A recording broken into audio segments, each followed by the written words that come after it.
Hello people of the world and welcome to today's episode of Coffee Chats with Jax. There is somebody I'd like you to meet. This little girl right here, her name is Phoebe.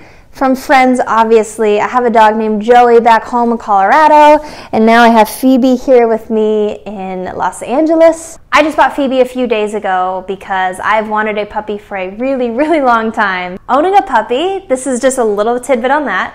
It's really rewarding because she's supposed to be my emotional support puppy. So she's the one that's going to be helping me feel better and work through some stuff in a non-traditional way. But it's also hard because it's expensive and scary, and I'm responsible for this life that I love so much now, and I just want her to be okay. I've hit about my 5 or 6 month mark here on being out of Boston, where I was really struggling a lot with the really dark depression days, to my time in LA. Like, you see, the 5/6 month mark was supposed to be my, I put in the work and I did the hard stuff and I'm all better now. Like, I thought in my head that I would be all healed and perfect, and so honestly I've been waiting to write the end of my Finding Home book till I felt that way, because I was expecting to have all this closure on things and everything was better and I could write about that. But I think the more I learn and the more I talk about it, the more I realize that I think the 5 month mark celebration isn't me being all healed and perfect and everything's fine, but it's me learning that just because there's a mess, I'm still loved and I'm still okay. Just because there are problems in my life doesn't mean that I'm not loved and I'm not worthy and accepted. And for any new people watching this video, I struggle with depression pretty bad and currently anxiety because of a puppy that is now in my life. But I've struggled really bad with depression in my life, and when I was living in Boston about 5 or 6 months ago, I wasn't telling a single soul what was going on because I was trying to pretend everything was fine. So then I left Boston and I came back to LA with the intention of fixing everything and everything being better. 5 months later now, everything is not better,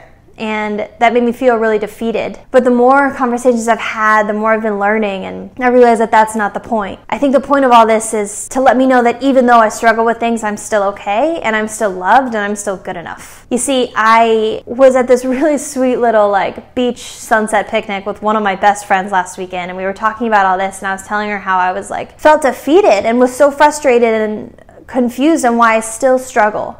I thought I'd be better by now. And this is a friend that, in case scenarios where I am in a dark headspace, I've been reaching out to her. I've been sending these poop emojis to her whenever I'm not okay. And she told me, she goes, your 5 month mark win celebration, that's what it is. It's the fact that you do reach out, that you don't hide, that you let other people into it with you. I don't think we're ever going to arrive. And the more days I've been living lately and the more conversations I've been having, I'm starting to really get that. That I have a tendency to think just because I write about something or I vlog about something or talk about it that I'm all better, but that's not true. It's just the process. Right now I'm tackling today, and tomorrow I will tackle tomorrow. I'm never going to be perfect. I never thought I was a perfectionist, but now I'm starting to think that in some ways I am. I'm never going to have it all together. And I get good at talking about it and good at being vulnerable on camera or in books or in relationships, but there's always a part of me that is assuming that one day I'm going to be all 100% perfect. As in, all my issues are going to go away. And I just am starting to realize that I think every day is its own journey, and in every journey we learn a little something that carries us to the next day. And I think there's purpose in all of that. And I'm saying these things as if it's just so easily done. It's so easily understood and felt. But I'm learning these things right now. It's the process of it. And so I'm pretty sure I'm going to finish writing Finding Home today, but the ending of it is a lot different than I originally thought it was going to be, because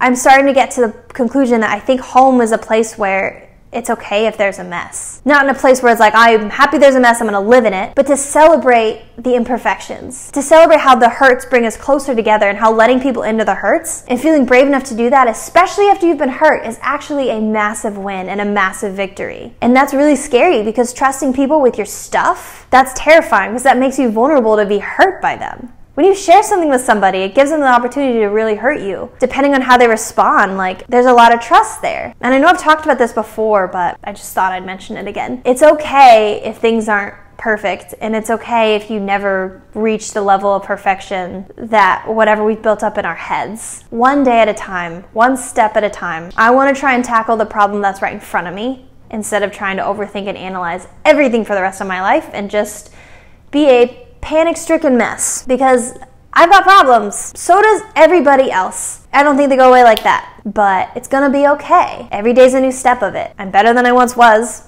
I'm still working it out. And now I get to talk about this with you and connect with other people in a way where I never would have been able to before. Because pain has a funny way of connecting us together and giving us compassion and empathy for one another in a way that I don't know is possible any other way. So for that, I'm thankful. You guys, thank you for watching this video, and I will see you next time. Real quick, guys, before you leave, please go check out my Patreon page, patreon.com/JackieGTV. That is where you can go support me, go get more involved in what I'm doing. You can also read the prologue of my next book, Finding Home, that I'm almost done writing right now. All sorts of really exciting things happening over there, so go check out my Patreon page where you can support me for literally like $1 a month. It would mean the world to me. Thank you so much, and I love you guys. I'll talk to you next time.